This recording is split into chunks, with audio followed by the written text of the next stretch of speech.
Abra su Biblia en Hechos 2, del 36, ¿verdad? Desde el 36. De eso es lo que vamos a predicar. Manténgala ahí abierta. Ya leímos el texto. Amén. Así que vamos a orar, ¿verdad? Para que sea Dios hablándonos en esta hora. Amén. Te adoramos, Jesús. Te adoramos, Señor. Señor, te damos gracias, Padre Celestial. Te damos gracias, Padre amado, porque es por tu gracia que estamos en este lugar, Padre eterno. Es tu gracia la que nos mueve, Señor. No nos mueven los reconocimientos humanos, no nos mueve el orgullo, no nos mueve nada de eso, Padre. Si estamos aquí es porque queremos hacer tu voluntad. Es porque queremos cumplir con tu palabra, Padre amado. Ayúdanos, Señor. Ayúdanos a cumplir con tu palabra, Padre Celestial. Los problemas que nos hacen perder la esperanza son los problemas que no podemos controlar. Aleluya. Porque nos gusta controlarlo todo, pero la realidad es que hay situaciones que no las podemos controlar, hermano. Y más o menos esto es lo que sintieron los judíos que estaban escuchando la predicación de Pedro en Hechos capítulo 2. Y usted me va a ir entendiendo por qué ellos sintieron esto.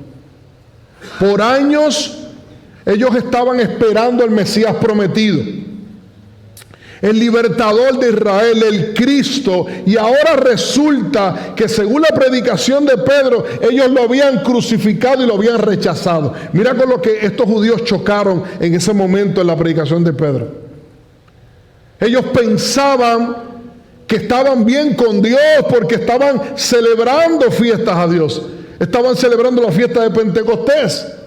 Sin embargo, una vez más, como hicieron sus antepasados en el Antiguo Testamento, como hicieron sus antepasados, cuando usted lee la historia de Israel, en los profetas, Jeremías, Isaías, ¿verdad?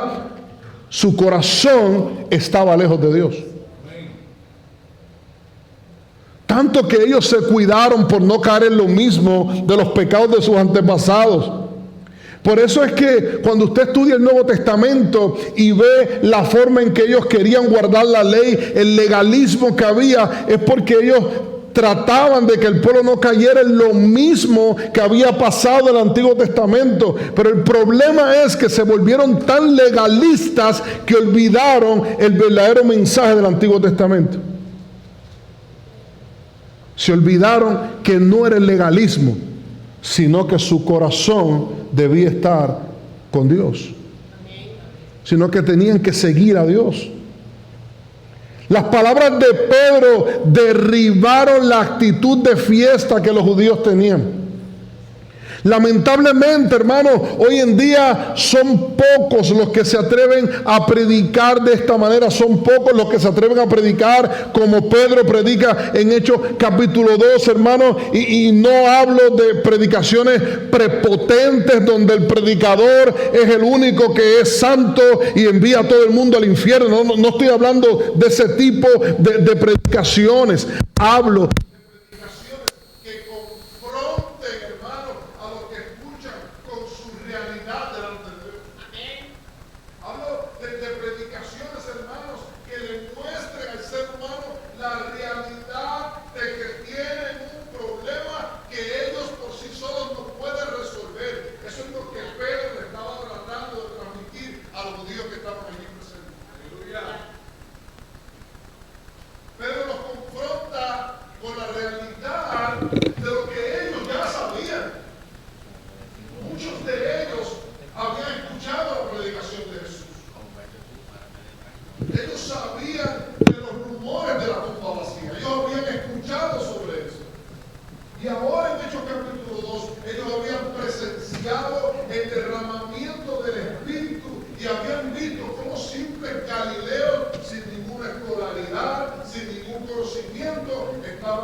Amén. Ahora en Hechos 12 ellos estaban viendo cómo el Espíritu Santo se había derramado, hermanos. Y cómo por el poder del Espíritu Santo estos simples galileos hablaban en los idiomas de ellos. Ellos habían sido, hermanos, espectadores, habían visto realmente el poder de Dios manifestado. Así que no había excusa. Pedro había demostrado en su predicación que el plan de Dios unía las profecías del Antiguo Testamento, hermanos, las profecías del Antiguo Testamento que tantos aquellos judíos amaban, que tantos aquellos judíos querían, con los hechos de la vida de Jesús. Y específicamente con la crucifixión y la resurrección de Cristo. Pedro lo había demostrado en su mensaje. Y yo espero que lo hemos podido demostrar todos estos domingos hablando del tema. Muchos de ellos, hermanos, quedaron convencidos de su terrible error al rechazar a Jesús. Yo te pido por favor que si algo te puedes acordar, te acuerdes de esto. Ellos se dieron cuenta del terrible error de rechazar a Jesús. Y dice el verso 37, que usted si tiene la Biblia abierta ahí, dice Hechos 2:37, que al oír esto se compungieron de corazón. Se compungieron de corazón, hermano. Ahora yo quiero que usted entienda la profundidad de lo que el texto está diciendo. Y esa palabra ahí que se traduce como compungieron, da la idea, hermano, de ser aguijoneado o ser afligido con mucho dolor. Ellos sintieron el aguijón de la predicación de Pedro. Ellos sintieron como que algo punzaba sus corazones, hermanos, porque en aquellos tiempos el aguijón era una vara larga que se utilizaba para aguijonear los bueyes en el arado. Era una vara larga, ¿verdad?, puntiaguda, y ellos lo que sintieron era como si esa vara larga hubiera atravesado sus corazones con la predicación de Pedro. Eso fue ese compungir. No fue simplemente simples lágrimas o un simple reconocimiento. Bueno, sí, lo que Pedro está diciendo es verdad. No, su corazón había sido aguijoneado, su corazón había sido comprimido, afligido por el dolor. Porque estaban conscientes que lo que Pedro estaba predicando era verdad. El mensaje de Pedro era ese instrumento que punzaba su corazón. Por eso a mí me gusta como lo traduce la Nueva Traducción Viviente cuando dice que las palabras de Pedro traspasaron el corazón de ellos. Aleluya. Gloria a Dios. La palabra de Dios traspasa tu corazón cuando la lees.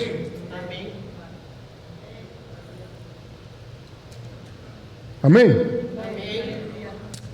Sin embargo, hermanos, escuche bien, la raíz de donde sale esa palabra, que se traduce aquí como compungieron, tiene varios significados con la idea de contener, sostener o tener a disposición.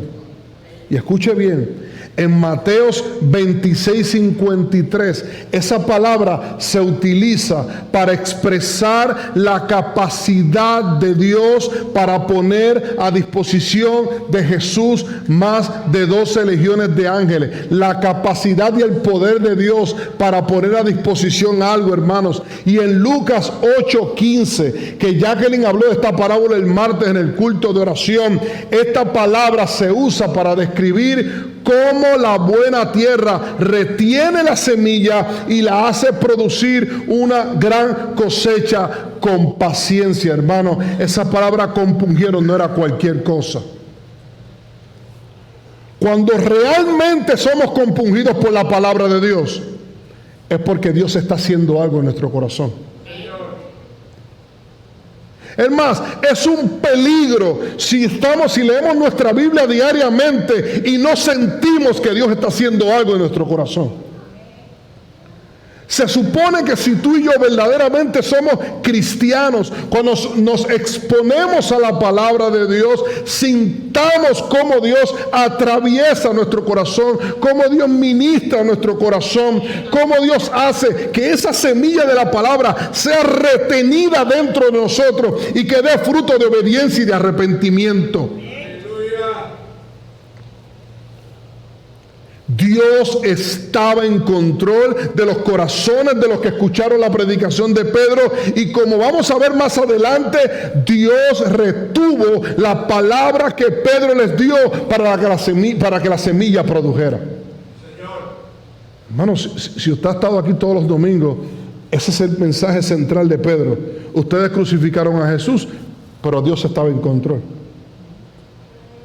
Ustedes mataron al maestro, pero Dios estaba en control. Ustedes creen que Cristo fue derrotado en la cruz. Dios estaba en control, por eso lo resucitó. Aleluya. Y Dios está en control hoy en día. ¿Por qué yo les digo esto? ¿Por qué analizamos de esta manera este texto, hermano? Primero, ¿sabes por qué? Porque si has puesto tu fe en Cristo, escúchame bien, si tú has puesto tu fe en Cristo y tu corazón fue traspasado por la palabra de Dios, nunca olvides que fue por su gracia. Simplemente por su gracia.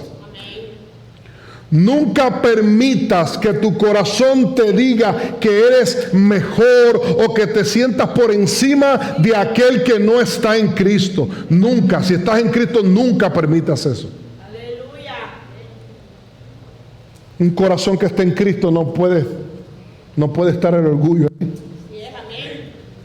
Nunca miremos por encima del hombro a los que todavía están esclavizados en el pecado, esclavizados por el pecado, porque si tú y yo hoy estamos aquí, somos libres, es solamente por gracia.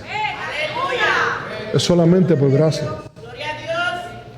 Ahora, hermano, segundo, acuérdense que Dios estaba en control en lo que Pedro estaba predicando y lo que estaba ocurriendo en el corazón de estas personas. Recuerde eso. Así que segundo, hermano, esto nos debe dar esperanza y nos debe impulsar a seguir predicando la palabra de Dios.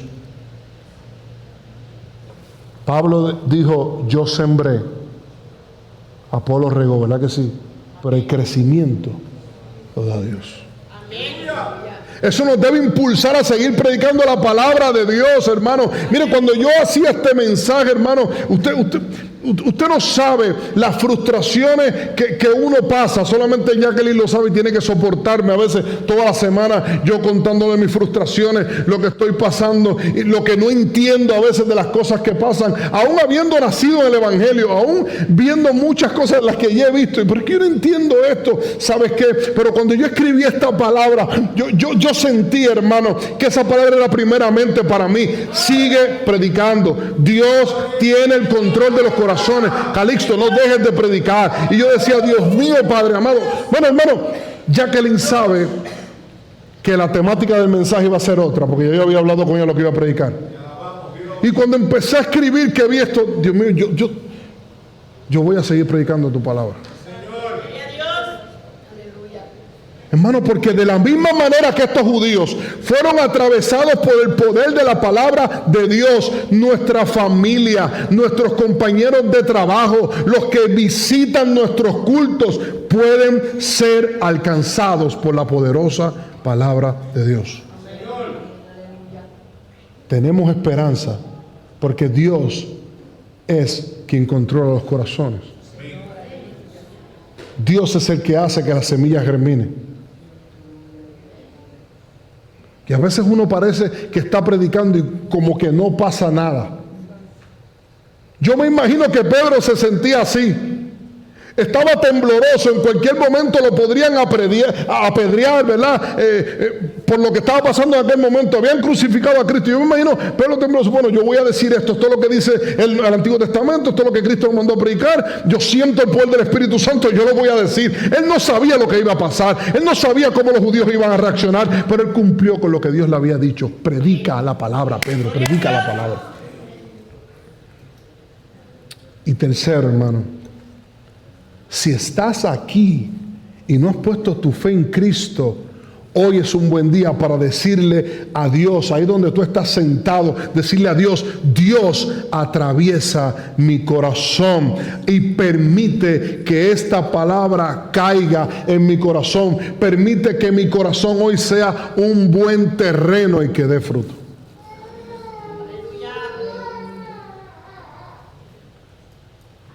Los judíos chocaron con la realidad del mensaje de Pedro. Parece que ellos estuvieran pensando en sus mentes, por lo que ellos dicen, ¿verdad? Por lo que van a decir más adelante, parece como si estuvieran diciendo, ¿habremos cerrado la puerta de la salvación para nosotros mismos para siempre? Hermanos, si usted ha estudiado el Antiguo Testamento, usted tiene que entender esto. El Mesías había venido y ellos habían rechazado al Mesías. Imaginen lo que pasaba por sus mentes. Por eso se compungieron, por eso les dolió lo que Pedro estaba predicando. Ellos llegaron a ese punto de desesperanza. Se acabó la salvación, ya no va a haber salvación, ya no hay salvación para nosotros. ¿Cuántas veces hay personas que piensan eso también en sus vidas hoy en día? Y dicen, ya no hay perdón para mí. No hay forma que mis pecados sean perdonados. Ya no hay salvación para mí. Yo estoy desahuciado espiritualmente.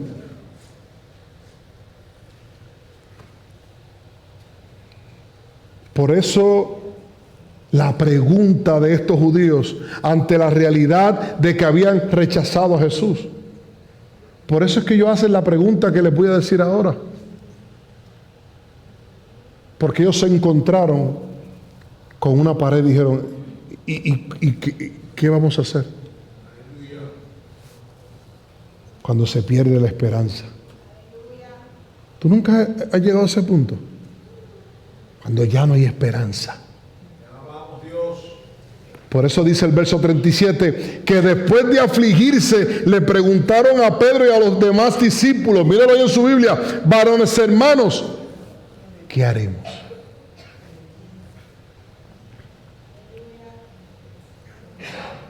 ¿Ustedes recuerdan lo que yo les dije al principio? Lo que acabo de decir, no hay mayor desesperanza que el hecho de perder toda esperanza.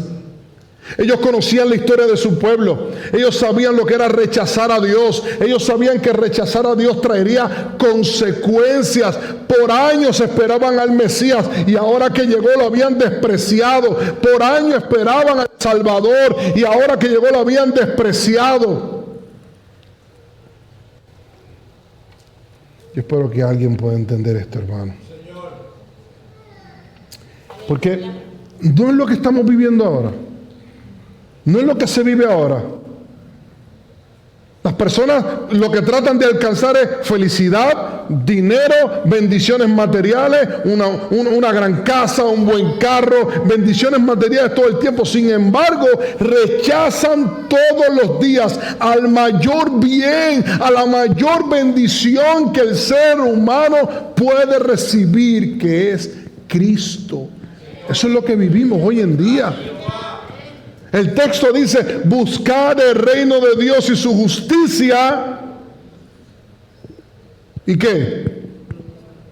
Y todo será. No dice, buscad las añadiduras y Cristo será añadido. No habla de eso. Es buscar a Cristo primeramente. Sí, ser prosperado no es malo, tener una gran casa no es malo, tener dinero no es malo, pero si vas en busca de eso sin Cristo no tienes nada. No tienes nada, entiéndelo por una vez, no tienes nada fuera de Cristo. Pero si tienes a Cristo lo tienes todo.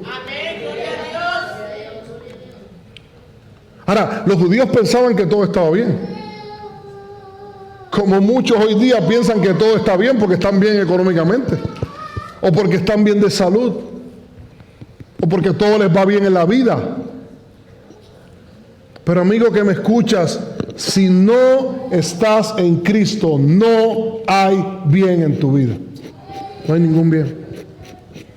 Estos judíos entendieron que no había esperanza porque habían rechazado a Cristo. Ellos entendieron que era muy serio rechazar a Cristo y por eso preguntaron, adoloridos, afligidos, ¿qué haremos?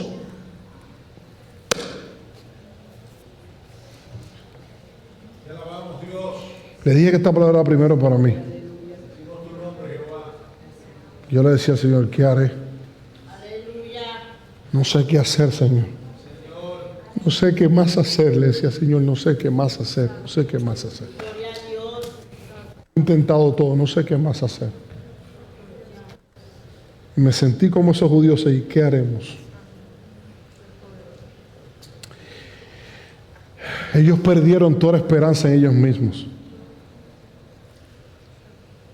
Eso fue lo primero que sentí de parte de Dios.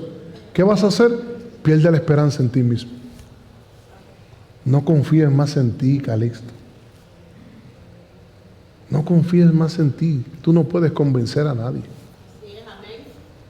Y ellos perdieron toda esperanza en ellos mismos. Ellos se dieron cuenta que su religiosidad, que su devoción a la ley no significaba nada, porque habían rechazado el cumplimiento de esa ley, habían rechazado al Mesías. Entonces, la pregunta de hoy clave es, ¿qué haremos? ¿Qué haremos? Estés en Cristo o no, es la misma pregunta. ¿Qué haremos? ¿Qué haremos? Los que están en Cristo deberían preguntar qué haremos cada día con la decisión que has tomado de seguirlo. ¿Entiendes ese punto? Si estás en Cristo, sí, porque ese que haremos, usted puede decir, bueno, eso es para los que no están en Cristo. No, no, si estás en Cristo, se supone que cada día, cada vez que te levantes, Señor, ¿qué voy a hacer hoy en pos de la decisión que tomé, que es seguirte a ti? Porque lo que mueve al que está en Cristo es vivir para la gloria de Dios. Todo lo que haces para la gloria de Dios. No hay nada fuera de la gloria de Dios. ¿Qué haremos, iglesia? Venimos cada domingo a este lugar, nos gozamos con la oración, nos gozamos con el mensaje, pero de verdad, hermano, estamos analizando cada mensaje, estamos analizando cada palabra, estamos analizando cada himno que se canta. De verdad estamos aquí. Mire, y yo, bueno, ya viene a juzgarme. No, es que le voy a decir algo. Yo nací en la iglesia. Yo sé lo que es estar sentado ahí y mi mente en Pekín. Yo sé lo que es eso. Yo no se lo estoy diciendo porque yo no lo he vivido. Yo sé lo que es estar ahí y mi mente en 1000 problemas. Yo sé lo que es estar ahí y después de salir del culto, hablar con Jacqueline o cuando era joven, que me pregunten de qué predicaron. Yo no sé. Yo no me acuerdo. El que sabe, sabe que yo todos los días que predico, a quien le pregunto de qué prediqué es a Víctor. Antes era Yailin cuando estaba más chiquitita, pero era Víctor. Porque yo digo, si Víctor me entendió todo el mundo. Porque él tiene 15 años, supone que todo el mundo haya entendido. Y hay veces que Víctor ha sido sincero conmigo y me ha dicho, papá, de verdad, hoy yo no entendí nada. ¿Usted cree que yo voy? Déjame quitarme la correa, meterle 2 correazos por lo menos.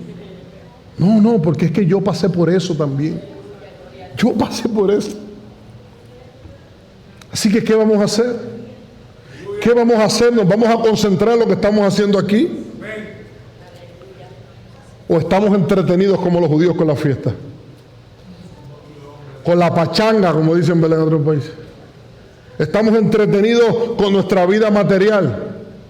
Iglesia, podemos ser religiosos y estar rechazando a Cristo. Y vuelvo y lo digo, yo lo viví. No me lo tienen que decir, yo lo viví. Yo lo viví.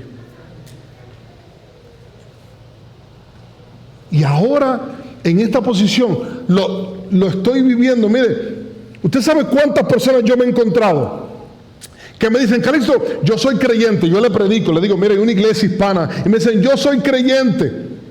Yo iba a la iglesia en mi país, yo le servía a Dios en mi país, hermano, y prácticamente yo tengo que insistirle para que vengan a la iglesia. No han venido todavía muchos de ellos. Sí. Me dicen, Calixto, yo soy creyente, yo creo en Cristo, yo le serví a Dios en mi país, yo cantaba para Dios. Yo digo, oh, qué hermoso es, qué hermoso es. Ah, pues mira, vamos para la iglesia. Déjame ver si voy. Yo no puedo entender eso. Yo no puedo entender eso, hermano.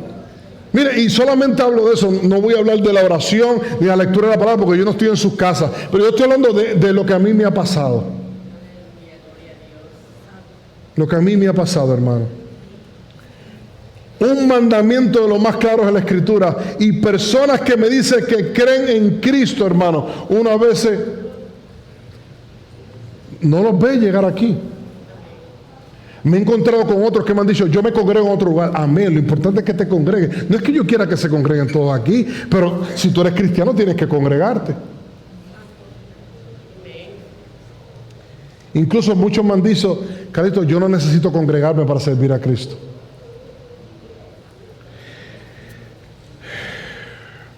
La carta a los Efesios dice, hermano, que Cristo amó a la iglesia con un amor sacrificial al punto que dio su vida por la iglesia.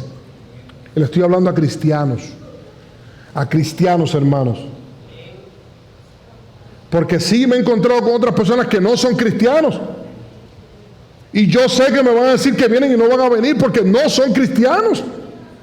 Y yo sé que tengo que predicarle el evangelio. Y yo sé que el Espíritu Santo los tiene que tocar porque no son cristianos. Pero yo no tengo que insistirle a cristianos que se tienen que congregar, que tienen que orar, que tienen que leer la palabra.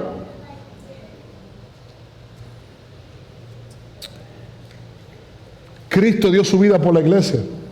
Si tú no amas a la iglesia, si tú rechazas a la iglesia, amigo, estás rechazando a Cristo, porque la iglesia es el cuerpo de Cristo. Entonces la pregunta sigue siendo, ¿qué haremos? Mire, hermano, yo me encontré con personas que me decían, no, es que yo no quiero ir para está bien, hay otras iglesias, y le he presentado hasta otras iglesias de Risburg. Es que te congregues, es lo que yo busco si eres cristiano. Amén.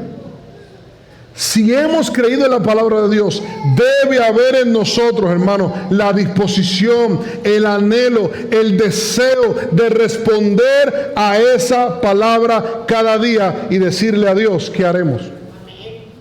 Decirle a Dios, ¿qué haremos? Ese ¿qué haremos? Es como decirle a Dios, ¿cómo debo responder ante la predicación de Pedro? Eso es lo que ellos entendían, los judíos. Ese ¿qué haremos? Es ¿cómo respondo, Pedro? ¿Cómo respondo ante esta realidad? ¿Cómo respondo ante la verdad que me has dicho, Pedro? Según lo que tú dices, no tengo esperanza. Crucifiqué al Mesías y ahora Dios lo ha exaltado, lo ha hecho Señor. Me va a juzgar, me va a enviar al infierno. Pedro, ¿qué hago? O aplicándolo el día de hoy, ¿qué debo hacer ante cada vez que me expongo a la predicación de la palabra? Yo creo que Santiago responde esta pregunta muy bien, y lo voy a leer en la Nueva Traducción Viviente para que usted entienda, para no tener que explicarlo mucho.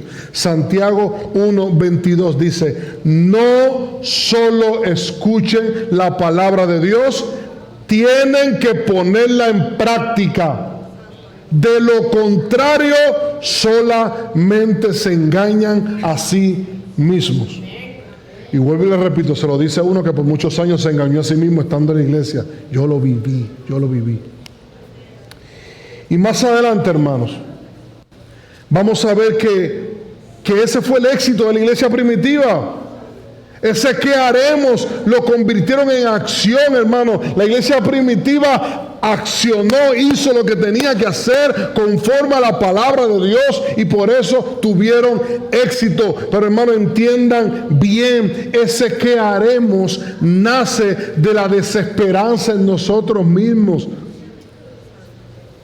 Cuando le decimos a Dios ¿qué haremos?, le estamos diciendo, yo renuncio a mi propio esfuerzo. Dime tú qué hacer, Señor, dime tú qué hacer.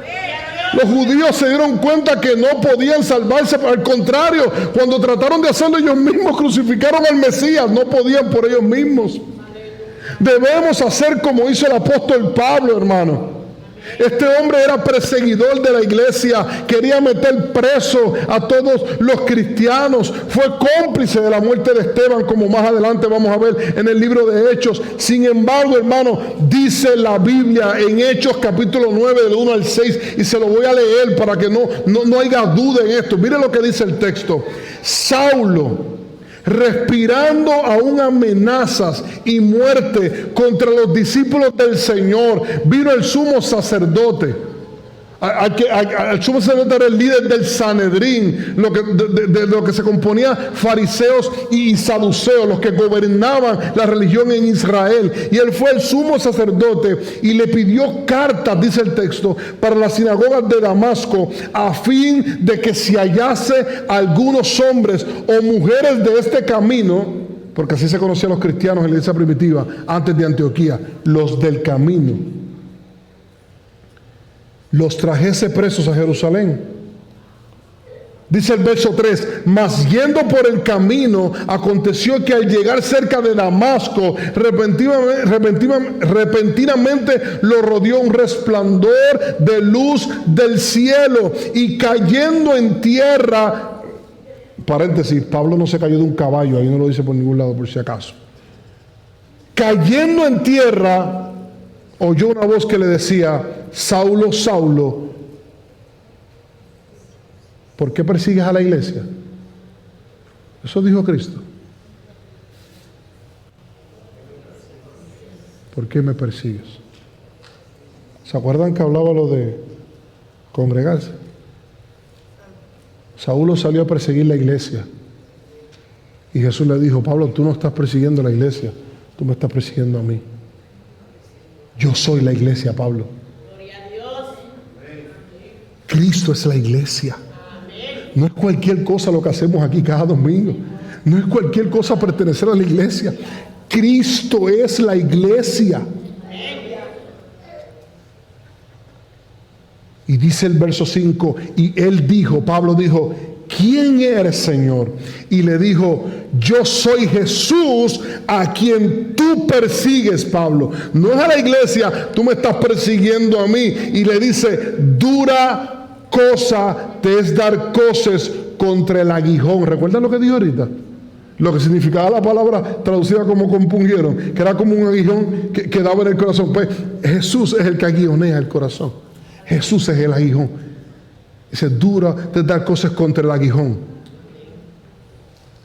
Él, temblando y temoroso, dijo, ¿sabe lo que dijo Pablo? Señor, mira lo que dice Pablo: ¿qué quieres que yo haga? ¿No se parece a eso a lo que dijeron los judíos en la predicación de Pedro? ¿Qué haremos?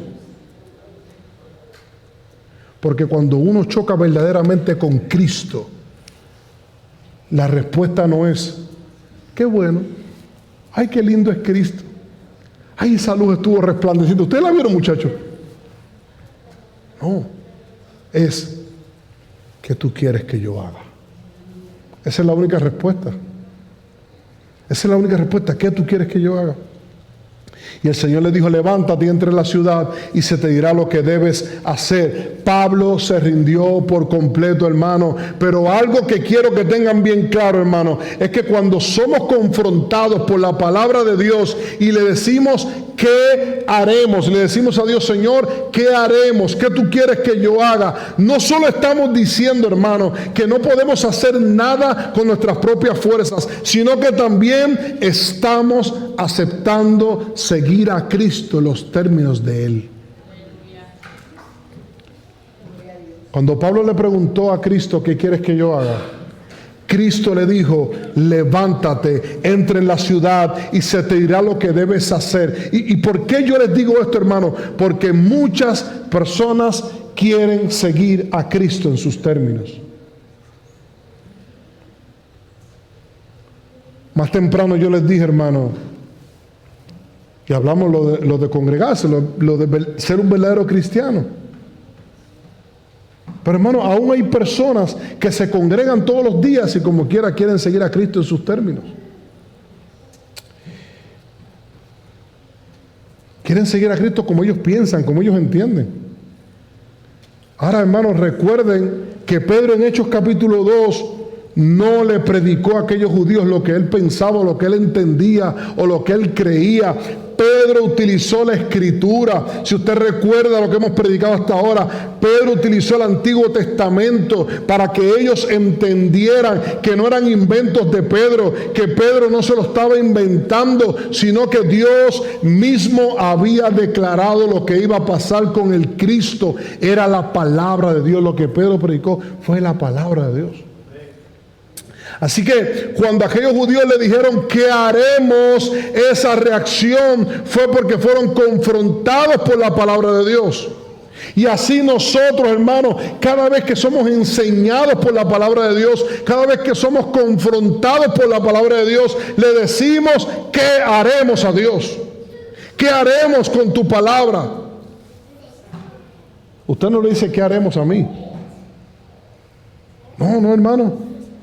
El compromiso de la iglesia no es con el pastor, no es con los diáconos, no es con el liderato. El compromiso de la iglesia es con Cristo.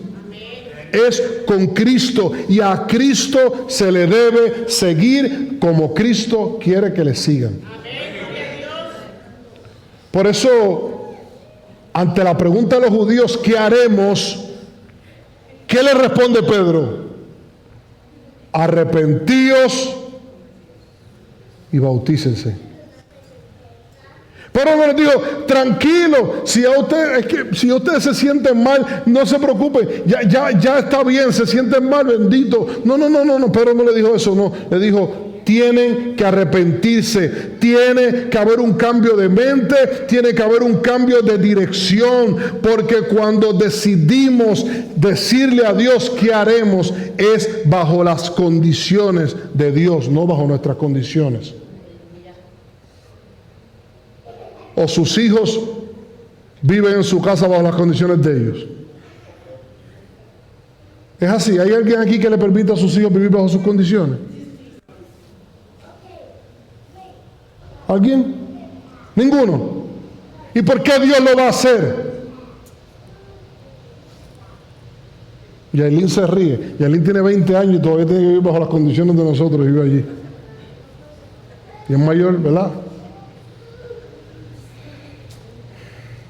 Hermano, por eso la palabra arrepentirse significa un cambio de mente, un cambio de dirección. Arrepentirse, hermano, es darle la espalda al pecado, hermano. Por eso es que yo no puedo seguir a Cristo en mis términos o como yo quiera, porque a mi naturaleza le gusta el pecado y el pecado me aleja de Cristo. Por eso es que yo tengo que arrepentirme. Hermano, y el domingo que viene vamos a hablar más profundamente qué significa el arrepentimiento, hermano. Pero en términos claros es un cambio de dirección. ¿Alguien aquí ha guiado para Minnesota? ¿Han guiado para Chicago?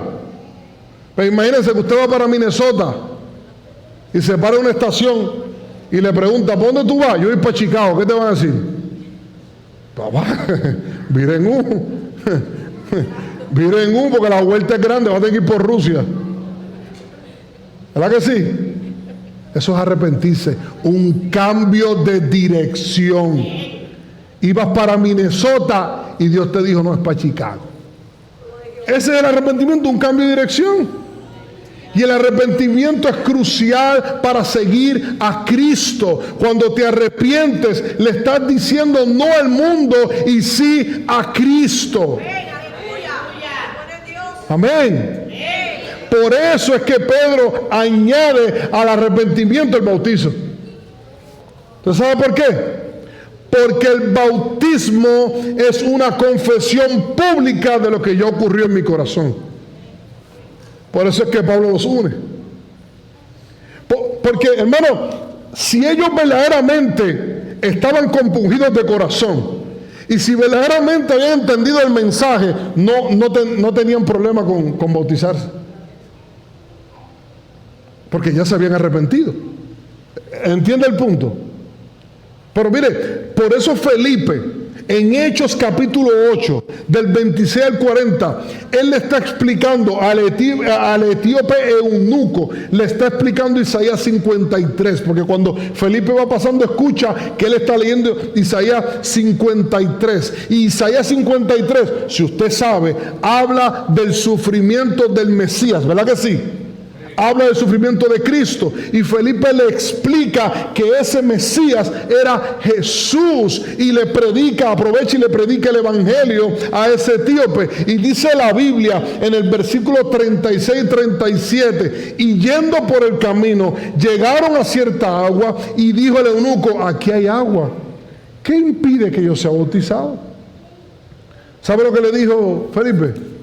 Si crees de todo corazón, bien puedes. Y respondiendo dijo el eunuco: creo que Jesucristo es el Hijo de Dios. Por eso Pedro les dice que se bauticen, porque los que verdaderamente se habían arrepentido no iban a tener problema con bautizarse, no iban a tener problema con confesar públicamente por medio del bautismo que han sido bautizados en la muerte de Cristo y que han resucitado juntamente con Él. Gloria a Dios. Por eso yo sé que por cuestiones de mi trabajo hemos atrasado lo de las clases de bautismo, hermano, pero cada vez que esos muchachos me preguntan: hey, el bautismo, hey, la clase de bautismo, yo veo ese anhelo y digo: wow. Lo que falta es que me digan como el eunuco: ¿qué impide que yo sea bautizado ahora mismo? Traigo un vaso de agua ahora mismo y bautízame. Ahora, el bautismo no te salva, pero si realmente te has arrepentido, si de verdad has cambiado de dirección, como dijo el etíope eunuco, ¿qué impide que seas bautizado? Lo único que le impide es que no creas de todo corazón que Jesucristo es el Hijo de Dios.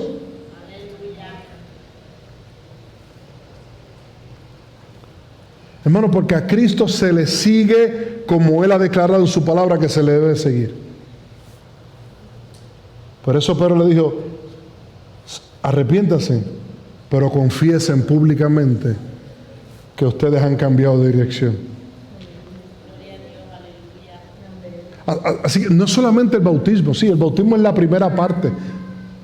Con el bautismo yo le digo al mundo: yo he nacido de nuevo. Pero después de ese bautismo yo le sigo diciendo al mundo, creciendo en santidad, viviendo para Cristo, yo he nacido de nuevo. Así que no solamente con el bautismo. Ahora, hermano, como les dije, el domingo que viene vamos a hablar solamente del arrepentimiento. Y espero que vengan, que nos vamos a gozar. Pero no me quiero ir sin unas últimas palabras, hermano. Y ya termino con esto, hermano. Cada domingo desde este altar se ha cumplido, como hizo Pedro, con predicar la palabra de Dios, con predicar lo que Dios ha dicho. La pregunta es: ¿qué haremos? Cuando yo escribí el mensaje, yo sentía, Dios me hablaba a mí primeramente: ¿qué vas a hacer? Has predicado este evangelio, has predicado esta palabra cada domingo, ¿qué vas a hacer, Calixto? ¿La vas a seguir predicando o te vas a cansar? ¿Vas a dejar que el cansancio te domine? ¿Vas a dejar que tu humanidad te domine o vas a seguir predicando el evangelio? La pregunta es: ¿qué haremos? Los que no están poniendo sus dones, escucha bien, los que no están poniendo sus dones y talentos en favor de la iglesia, ¿seguirán igual? Es una pregunta. Los que saben que necesitan comprometerse más con la iglesia, ¿seguirán igual? Acuérdense, ¿qué haremos? Los que están descuidando su vida de oración, su tiempo de leer la Biblia, ¿van a seguir igual? Es la pregunta que le hago a los que están en Cristo. ¿Qué vamos a hacer? Los padres que no están sacando tiempo para enseñarle la palabra a sus hijos en sus casas, ¿van a seguir igual? Mire, hermano, si alguien... Dios me dio una lección estos últimos días. Se sentaba todos los días a hablar de la palabra, era yo. Y ya que él está de testigo. Y hubo un tiempo para acá que se detuvo todo esto de la iglesia, el tiempo, de verdad. Y yo sé, Dios mío, perdóname porque estoy pecando contra ti. Y ayer entre chiste y chiste estábamos haciendo una trivia de preguntas de la Biblia. Y eran preguntas del Antiguo Testamento. Y yo le decía a Víctor, hay que volver a leer la Biblia. Porque eran preguntas fáciles desde mi punto de vista, ¿verdad? Pero ahí me di cuenta que yo estaba descuidando en leer la Biblia con mi hijo. Porque sí, Yailin, tú entras al cuarto de repente y está leyendo la Biblia solo, pero Víctor tiene 15, no es lo mismo. A los 15 años hay que estar con ellos. Así que te pregunto, ¿vas a sacar ese tiempo para tus hijos? ¿Qué haremos? Acuérdense que la pregunta es ¿qué haremos? ¿Qué vamos a hacer? Los que no quieren perdonar porque su orgullo es tan grande que piensan que perdonar o pedir perdón es una humillación, seguirán igual. ¿Qué haremos? ¿Qué vamos a hacer ante la palabra del Señor? Ahora tú, escúchame bien, tú que no has venido a Cristo arrepentido de tus pecados, que no has venido a Cristo pidiendo perdón porque quieres seguir viviendo en rebeldía contra Dios, seguirás igual. Seguirás igual. Así que, ¿cuál es el llamado de la iglesia? Debemos orar a Dios para que ponga en nuestro corazón la disposición de renunciar a todo con tal de ganar a Cristo. Esa debe ser nuestra oración. Que estemos dispuestos a preguntarle a Dios qué haremos sin importar qué tengamos que hacer, sin importar de las consecuencias. ¿Qué haremos? ¿Qué haremos? ¿Qué haremos? ¿Qué haremos? Oremos, hermanos, para entender que fuera de Cristo no hay esperanza y que nosotros no podemos resolver nuestro problema con Dios por nosotros mismos o en nuestros términos. Es como Dios manda en su palabra. Oremos a Dios, hermanos, para que cada vez que seamos confrontados por la palabra podamos decir al Señor qué haremos. Pero también oremos, hermanos, para que estemos dispuestos a recibir la contestación de Dios. ¿Entendió esa parte? Dios va a contestar con su palabra. ¿Habrá gente aquí que pueda decirle al Señor qué haremos? Diga, Señor, ¿qué haremos? Y que esté dispuesto a que Dios le diga lo que tiene que hacer. Y que esté dispuesto a vivir y a seguir lo que Dios dice en su palabra que tenemos que hacer. Esto es un llamado que empieza desde aquí hacia allá. Ya yo cuando hice el mensaje le dije al Señor, yo lo voy a hacer, no importando las consecuencias. Y me vinieron muchas cosas a la mente de lo que yo había querido hacer y muchas cosas que había dejado de hacer porque realmente me sentía, Dios mío, es que, y Dios, no, lo que pensaste, hazlo, Calixto, hazlo. ¿Qué haremos? Yo lo voy a hacer. Lo voy a hacer, no importa, lo voy a hacer. ¿Sabes por qué? Porque hay que hacer la voluntad de Dios por encima de todo. ¿Habrá alguien más que pueda decir amén a eso? Que diga, yo quiero hacer la voluntad de Dios por encima de todo. Recuerda, no es con tus fuerzas, ponte de pie, vamos a orar. No es con tus fuerzas, es con las fuerzas de Cristo. Eso es lo hermoso de esto, que Cristo no es un Señor malo que te pide que hagas y te deja en tu propia fuerza o en tu propia capacidad. No, Dios es un Dios bueno que te dice, haz esto y yo te capacito, yo te voy a preparar para hacerlo. No estás solo. Entonces, ¿por qué no dar ese paso? ¿Por qué no dar ese paso si no estás solo? Señor, te damos gracias, Padre Celestial. Te decimos hoy, como aquellos judíos le dijeron a Pedro, ¿qué haremos? ¿Qué haremos, Señor? Y sabemos por tu palabra que ellos no le dijeron directamente qué haremos a Pedro y a los discípulos. Le dijeron qué haremos a la palabra que Pedro había predicado.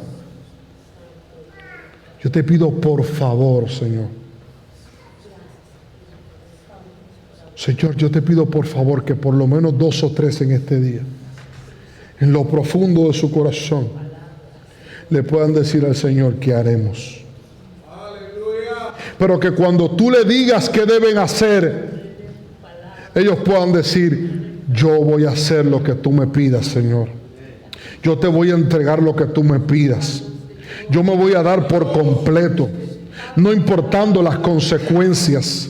No importando, Señor, mi prioridad vas a ser tú. Primero vas a ser tú. Aunque este cuerpo se desgaste, tú vas a ir construyendo ese nuevo hombre dentro de mí.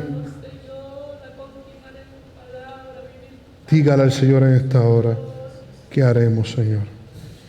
¿Qué haremos? Por favor, Padre Celestial, contesta cada domingo, cada vez que ellos lean su palabra, cada martes, cada viernes. Contesta con tu palabra lo que la iglesia debe hacer y danos la fuerza, danos el anhelo, danos la pasión para llevar a cabo lo que debemos hacer para cumplir con tu palabra, porque no depende de nosotros, Señor. No depende de nuestra fuerza, depende de ti, Señor. Por eso es que somos más que vencedores. Por eso somos más que vencedores. Y yo quisiera que usted cantara conmigo otra vez esa alabanza.